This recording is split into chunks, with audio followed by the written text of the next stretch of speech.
इन बच्चों ने इस छोटी सी उम्र में वो साहस और बहादुरी दिखाई है जिसके बारे में हम सोच भी नहीं सकते।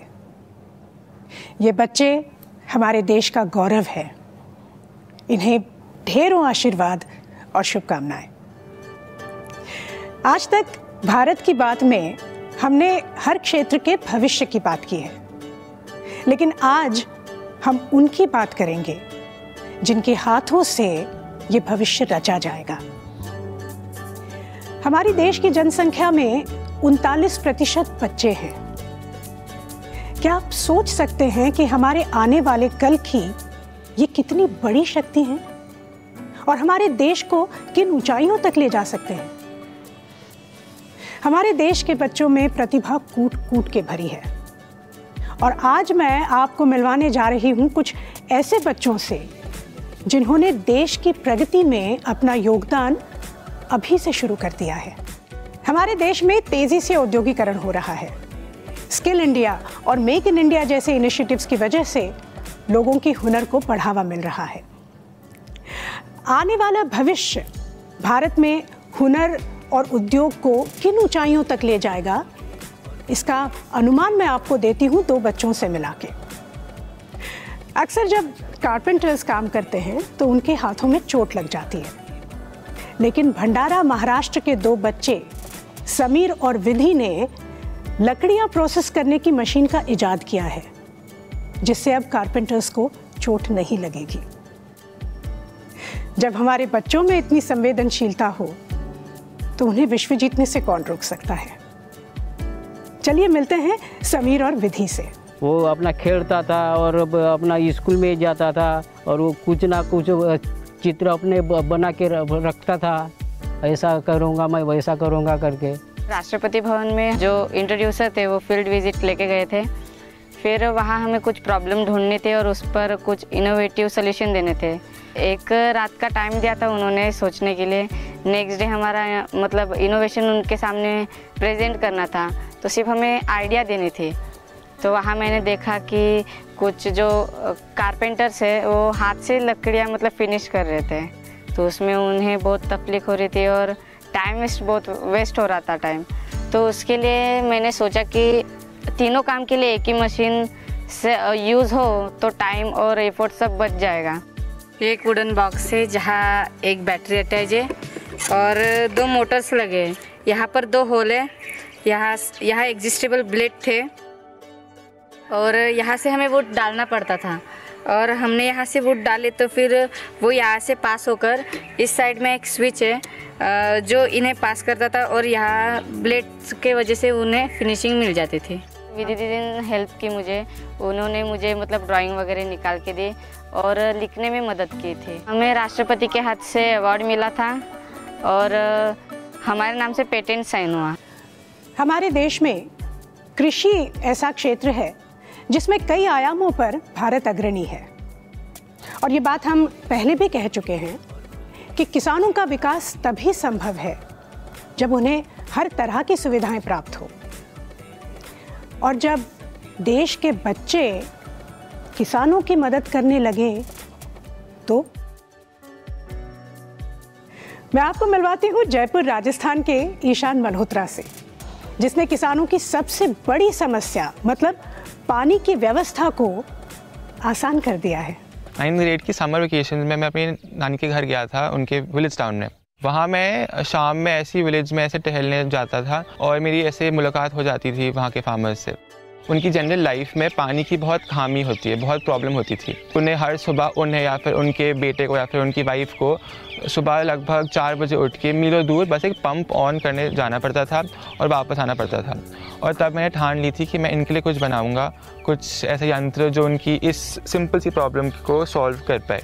प्लूटो एक डिवाइस है जो एक फार्मर अपने पंप में इंस्टॉल करता है। एक बस फ़ोन के कुछ बटन के द्वारा पंप को ऑन या ऑफ कर सकता है। उसे ऑन करने के लिए बस जो हर एक प्लूटो डिवाइस है उसमें एक फ़ोन नंबर होता है, उस नंबर पे फार्मर को कॉल करना पड़ेगा। प्लूटो 2 घंटे के बाद फ़ोन उठाएगा और आपको अपने कीपैड पे कोड इनपुट करना पड़ेगा। तो अगर आप 4 बार 1 प्रेस करेंगे 1 1 1 1 तो आपका पंप ऑन हो जाएगा। आपको पंप ऑफ करना है तो वापस कॉल करेंगे, प्लूटो 2 घंटे के बाद फ़ोन उठाएगा आपका, आपको 4 times you have to press, आपका वो पंप ऑफ कर देगा। घर से पैदल कुएं पर जाना पड़ता था, पैदल जाना पड़ता था, रात को भी जाना पड़ता था, बरसात में भी जाना पड़ता था, लेकिन प्लूटो लगाने के बाद में मैं घर बैठे इसको ऑन ऑफ कर सकता हूँ। आप शायद यूएस में भी हो, आप कोई भी कंट्री में हो, आपको हमें नेटवर्क आ रहा हो तो पंप को ऑन कर पाएंगे। मेरा प्लान है कि मैं कंप्यूटर साइंस पढूं और इकोनॉमिक्स पढूं ताकि मैं एक बेटर चेंज मेकर बन पाऊँ, अपने ऐसे और एंडेवर्स को और बहुत सारे प्लूटो जैसे प्रोजेक्ट्स को रियल लाइफ में बना पाऊँ और लोगों की लाइफ को इम्प्रूव कर पाऊँ।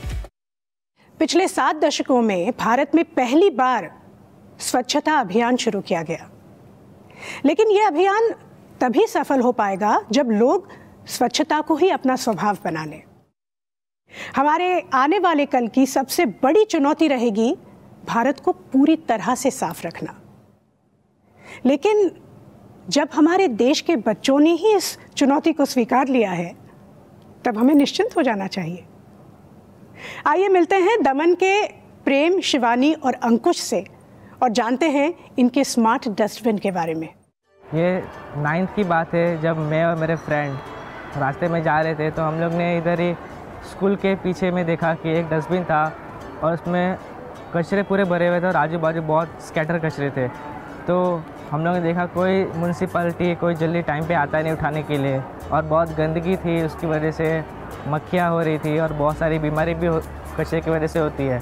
तो हम लोग को एक आइडिया आया, हम लोग ऐसा कुछ करें कि कचरा जैसे कचरा फुल हो जाए, म्यूनसिपैलिटी को अपने मालूम पड़ जाए कि कचरा फुल हो गया और वो टाइम पे आके कचरा लेके जाए बिना टाइम वेस्ट किए और ना ही उसको बार बार आना पड़े। हम लोग ने सर के साथ डिस्कस किया इसके बाद में। 2015 में जब उन्होंने ये इनोवेटिव डस्टबिन इन्वेंट किया था तो हमारे जो स्कूल के सर हैं उन्होंने मिल के मेरे पास आए ये आइडिया लेके। तो मैंने सोचा हमारे सोसाइटी हमारे स्कूल में बहुत सारे कचरे ये सब देखने को मुझे भी खुद को नहीं अच्छा लग रहा था। मैं सोचा इस चीज़ को मैं आगे प्रमोट करूँ यहाँ पे। फिर यहाँ पर पटेल कोली समाज करके एक हॉल है, वहाँ पर साइंस एग्जीबिशन था सारे स्कूल का। तो वहाँ पर IIMA से एक वॉलंटियर आए थे, उन्होंने बोला कि अब स्वच्छ भारत के ऊपर कोई आइडिया लेके आए, अच्छा लग रहा है आइडिया, हमें अपना आइडिया लिख के दे दो आप। तो नॉन वर्किंग हम लोगों ने बनाया, फिर IIMA में आइडिया भेजा तो वो लोगों ने वर्किंग पूरा दिखाया हमें कि अगर एक लेवल तक फुल हो जाएगा ना, जैसे हमको पूरा एग्जांपल दिखा रहे थे कि इसमें कचरा डाला है हम लोगों ने, समझिए ये डस्टबिन है, अगर एक लेवल तक ये फुल हो जाएगा तो उसमें ऑटोमेटिक वो सेंसर मीन्स रेड हो जाएगा कि ये डस्टबिन पूरा फुल हो चुका है। अगर वो हाफ फुल होगा तो ग्रीन सेंस करेगा कि अभी ये खाली है, आधा पूरा खाली है ऐसा। फिर पूरा फुल हो जाएगा तो नियर बाय जो म्यूनसिपैलिटी का एरिया होगा वहाँ पर मैसेज पहुँच जाएगा कि आपका इस एरिया का फुल हो चुका है। जैसे यहाँ पर तो एरियाज़ के नंबर नहीं, नेम है, जैसे ये तालाब वाली है तो तालाब वाली में पता चल जाएगा कि तालाब वाली में दिवे जो देखिए पीछे वाला जो जगह है वहाँ पर फुल हो चुका है, वहाँ से आप कचरा इकट्ठा कर सकते हैं। अहमदाबाद IIM ने ऐसा किया था कि जैसे वो जो डस्टबिन था उसका जो ऊपर का ढक्कन जैसा था उसके अंदर वायरिंग की थी और उसके अंदर जैसे सेंसर फिट कर दिया था और सारे वायरिंग ऐसे रिलेटेड थे कि जैसे जो भी मैसेज है वो पहले म्यूनसिपैलिटी को जाएगा और एक हम देंगे उनको मैसेज, तो हमारे पास पहले एक रिसीवर रहेगा, वहाँ से फिर वो म्यूनसिपैलिटी को जाएगा मैसेज जाएगा और फिर वो हमको इंडिकेट करेगा कि हाँ उधर पहुँच गया, फिर वो आके यहाँ से डस्टबिन कलेक्ट करके लेके जा सकते हैं घर पे। वो IIM अहमदाबाद में पहले सिलेक्ट हुए, फिर उनको doctor APJ Abdul Kalam ignite award Shri Pranab Mukherjee के हाथों से उनको सम्मानित किया गया। हम लोग सोसाइटी को ये बोलना चाहते हैं कि साफ़ सफाई अपने घर पे पहले रखें, घर साफ़ रहेगा तो सोसाइटी साफ़ रहेगी, सोसाइटी साफ़ रहेगा तो ये देश साफ़ रहेगा। जब कोई एक बच्चा कठिनाइयों से ग्रस्त इलाके में पैदा होता है तो उसकी सोच का स्तर कुछ और ही होता है। मैं आज आपको मिलवाने वाली हूँ नक्सल एरिया सुकमा छत्तीसगढ़ में पैदा हुए रोशन सोढ़ी से। निरंतर खतरों का सामना करते करते रोशन अपनी आज़ादी और अपने मत के महत्व को समझ गया था। जहां रिगिंग की वजह से वोटिंग होती ही नहीं थी, वहां रोशन ने एक ऐसा तरीका इजाद किया जिससे वोट सीधा इलेक्शन कमीशन के ऑफिस पहुंच जाता है। आइए मिलते हैं भारत की डेमोक्रेसी को सशक्त करने वाले रोशन सोढ़ी से। मुझे घर में माँ पिताजी लोग गाय चराना चाहते थे और मुझे पढ़ाना नहीं चाहते थे, इसलिए मैं खुद बक्या है और स्कूल में एडमिशन करके पढ़ रहा हूँ। ऐसा बहुत कम होता है जब कोई बच्चा खुद से पहली कक्षा में एडमिशन ले ले। साउथ बस्तर के जो सुकमा के जो निवासी है, इनको पीढ़ियों से जो है कोई एक्सपोजर नहीं मिला है। ये लोग सदियों से गांव में रहते आए हैं, इनको आधुनिक शिक्षा और आधुनिक जीवन शैली का कोई परिचय नहीं है। नेशनल इनोवेशन फाउंडेशन एक ऐसा कार्यक्रम है जो doctor APJ Abdul Kalam ignite award पर आधारित है और इसमें ऐसे सब्जेक्ट विषय का चयन करना है जो इनोवेटिव हो, नया हो। रोशन सोढ़ी ने एंट्री उस इग्नाइट अवार्ड के स्कीम में दी। उसने देखा है कि उसके गांव में जब निर्वाचन की प्रक्रिया होती है, सिक्योरिटी फोर्सेस का मूवमेंट होता है, इसके वजह से उनको एक डर सा बना रहता है और कई लोगों की जान जाने की आशंका बनी रहती है। इन सबको बचाने के लिए रोशन ने ये सोचा कि क्यों ना ऐसा एक मशीन या ऐसा कोई कंप्यूटर में ऐसे डायरेक्ट ऐसी एंट्री हो कि जब पोलिंग बूथ में कोई अपना वोटर जब वोट डाले तो उसकी एंट्री सीधे कंट्रोल रूम में हो। रोशन सोढ़ी के इस आइडिया को राष्ट्रपति महोदय द्वारा पूरे देश में ऐसे 28 बच्चों को जिनको सम्मानित किया गया, उनमें से अपने सुकमा जिले का रोशन सोढ़ी भी है। सब टीचर्स संकुल के जितने भी छात्र छात्राएं रैली निकालकर उनका फूल मालाओं से स्वागत किया गया। जो बच्चे पहले जंगलों में रह के कोई सपने देख नहीं पाते हैं, उस बच्चों की कल्पना रोशन सोढ़ी जैसे बच्चों से किए जाए तो मेरे ख्याल से ये इससे और बड़ी खुशी की बात कोई हो नहीं सकती। राष्ट्रपति के हाथों अवार्ड मिलने पर उसके माता पिता बहुत खुश हुए और गर्व महसूस किया। 21वीं सदी में आर्थिक और तकनीकी क्षेत्र में बड़े बदलाव होने लगे हैं जो बहुत ही तेज गति से हमारे समाज को और कार्य क्षेत्र को बदल रहे हैं। इस बदलते कार्य क्षेत्र की सबसे महत्वपूर्ण मांग है एक नई शिक्षा प्रणाली की। आज भारत में ही नहीं बल्कि अंतर्राष्ट्रीय स्तर पर पहल की जा रही है बच्चों को एक ऐसी शिक्षा देने की जो उन्हें इस निरंतर होने वाले बदलाव के लिए सक्षम बनाए, जो उनके गुणों को और उनके हुनर को समझे और बच्चों को बुनियादी तौर पर जीवन की कठिन समस्याओं को सुलझाने के काबिल बनाए। इन्हीं गुणों को 21st सेंचुरी स्किल्स कहा जाता है और ये होते हैं creativity, team building, communication skills वगैरह वगैरह। बच्चे जब छोटी उम्र से ही इन गुणों को सीखते हैं तो वो ना कभी मशीनों से हारेंगे और ना कभी किसी हुनर से। आज कई स्कूल्स कोशिश कर रहे हैं इस नई प्रणाली से बच्चों को बुनियादी तौर पर सशक्त करने की। मैं आपको ले चलती हूँ एक ऐसी ही स्कूल में जहाँ बड़े ही रोचक तरीके से बच्चों के दिमाग को विकसित किया जा रहा है।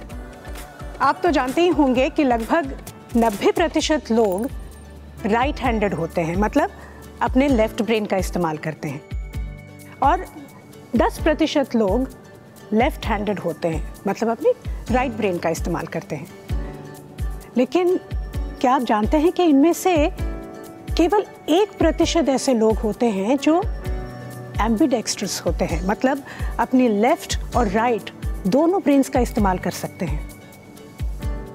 सिंगरौली मध्य प्रदेश का वीणा वादिनी स्कूल बच्चों को एक साथ दोनों हाथों से लिखने का प्रशिक्षण दे रहा है ताकि बच्चों का दायां और बायां दोनों दिमागों का विकास हो सके।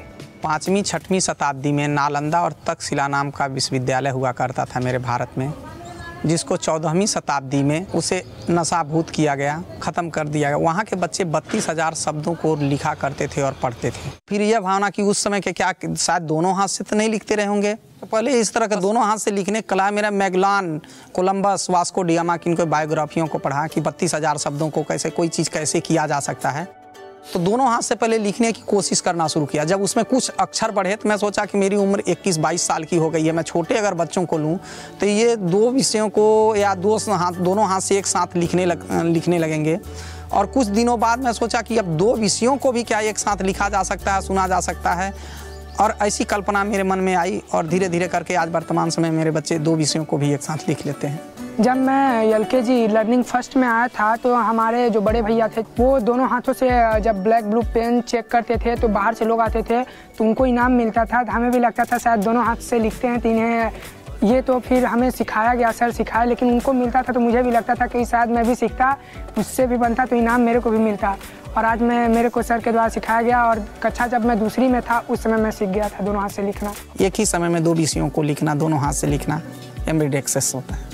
कोई बच्चा अगर बाहर से आता है तो उसे कम से कम 1 साल 12 महीने लगते हैं। धीरे धीरे बच्चे को पहले उसको इस परिवेश में घुलता है, दूसरे को देखकर एक कंपैरिजन करता है, फिर उसको एक स्पेशल टेक्निक, एक शांति का माहौल वातावरण पैदा किया जाता है। कुछ एक उसके एक्सप्रेशन होते हैं कि हाथ के जिस तरह का करना होता है, ये बताकर फिर उन्हें सिखाने की कोशिश करता हूँ। विद्यालयों में एक हाथ से लिखते हैं, एक विषय सामने रखी जाती है। मेरे विद्यालय के बच्चों की एक खासियत में है कि 2 विषयों को एक साथ रखता हूँ, एक साथ देखवाता हूँ और एक साथ देखकर उसको लिखते हैं अलग अलग। एक तरफ हिंदी का लिखते हैं तो एक तरफ इंग्लिश का लिखते हैं, एक तरफ उर्दू रखते हैं तो एक तरफ इंग्लिश लिखते हैं। मतलब 2 विषयों को एक साथ लिखने की कोशिश करते हैं। मेरे को 5 लैंग्वेज का मुझे ज्ञान है। मेरे सर ने 5 लैंग्वेज मुझे बताया है। मैं एक साथ में 2 language Hindi English Urdu, Hindi Urdu, Roman, Sanskrit, अरबी भी लिख सकता हूँ। जब हम 5वीं और 8वीं की बोर्ड परीक्षा देते हैं उस समय हमारे साथ नेबर स्कूल के बच्चे होते हैं, वो भी बैठे रहते हैं, जिसमें हम लोग 3 घंटे के पेपर को 1.5 घंटे में कर लेते हैं और 1.5 घंटे में उसको मैच भी कर लेते हैं। हम लोग की अपेक्षा दूसरे स्कूल के बच्चे क्या करते हैं, उसी चीज़ को वो 3 घंटे में ही कंप्लीट कर पाते हैं, जिससे हमको 1.5 घंटे का टाइम का बचत होता है। उनसे हम लोग पहले कर लेते हैं। ये गुरुकुल विद्यालय जैसे इसको मैं अपनाया हूँ। सबसे पहले योगा मेडिटेशन कराता हूँ। योगा करने के बाद प्रार्थना होता है। प्रार्थना के बाद बच्चों में समय की पाबंदी बताई जाती है कि कुछ स्पिरिचुअल चीज़ें सामने रखी जाती हैं। फिर जैसे जनरली शहर विद्यालय लगते हैं, एक विषय एक हाथ चलाते हैं वहाँ बच्चे, हमारे यहाँ दोनों हाथ से चलाते हैं। वहाँ सब्जेक्ट जो पढ़ाया जाता है 45 मिनट का होता है, मैं 20 मिनट का पीरियड रखता हूँ। 20 मिनट पढ़ाने के बाद एक ही पेज पढ़ाता हूँ। एक पेज पढ़ाने के बाद उसे 21 बार लिख दिया जाता है और 21 बार लिखने के बाद सिलेट बत्ती पर वो हमेशा के लिए उनको याद हो जाता है। ये विद्या सीखने से हमें फ़ायदा है, हमारा ब्रेन भी एक्टिवेट होता है, हम किसी चीज़ को सोच सकते हैं, मैथ का कैलकुलेशन भी हम लोग जल्दी कर सकते हैं। जैसे 2 लाइन टेबल लिखते हैं, उस टाइम हमारा दिमाग एक्टिव रहता है और हमें जो पता रहता है कि इसमें कितना ऐड करना है, कितना सब्ट्रैक्ट करना है कि मैं इसको लिखूं। यह कला भारत देश ने पूरे विश्व के लोग हमारे पास फ़ोन करते हैं, जर्मनी के, कनाडा से, फ्रांस से। आगे आने वाले समय में निश्चित है कि विश्व गुरु भारत बन सकता है, पहले था और आज भी बन सकता है। बदलती शिक्षा प्रणाली के साथ साथ शिक्षकों का बदलना भी महत्वपूर्ण है। इस इंफॉर्मेशन और कम्युनिकेशन टेक्नोलॉजी के समय में ये ज़रूरी है कि हर टीचर इनका उपयोग कर सकें और सिखाने के नए तरीके सीख सकें। आज भारत में Pandit Madan Mohan Malaviya new teachers training programme जैसी शुरुआत इसी लक्ष्य से की गई है। पिछले वर्षों में एजुकेशन सिस्टम को मजबूत बनाने के लिए सर्व शिक्षा अभियान और राष्ट्रीय माध्यमिक शिक्षा अभियान जैसी पहल की गई है और साथ आईटी का सही उपयोग करते हुए सरकार बड़ी लागत से वर्चुअल क्लासरूम्स और ऑनलाइन कोर्सेज स्थापित कर रही है। बच्चों की प्रतिभा को पहचानना, उन्हें प्रोत्साहित करना, उनको बढ़ावा देना ताकि वो भारत को नई ऊंचाइयों पर ले जाए, ये तो सब हम करेंगे ही, लेकिन साथ ये भी याद रखना है कि हर बच्चे की अपनी अलग क्षमता होती है, अपनी अलग विशेषता होती है, रुचि होती है। ना कोई किसी से ज़्यादा होता है और ना कम। हमें ज़रूरत है बच्चों को समझने की, उन्हें हर रूप में स्वीकार करने की और उन्हें स्नेह देने की। हम प्यार से उनका मार्गदर्शन करते रहें तो समाज को और भारत को नई ऊंचाइयों पर वो स्वयं ले जाएंगे। तो ये थी भारत के भविष्य की बात, आपकी बात, मेरी बात, हम सब की बात, भारत की बात।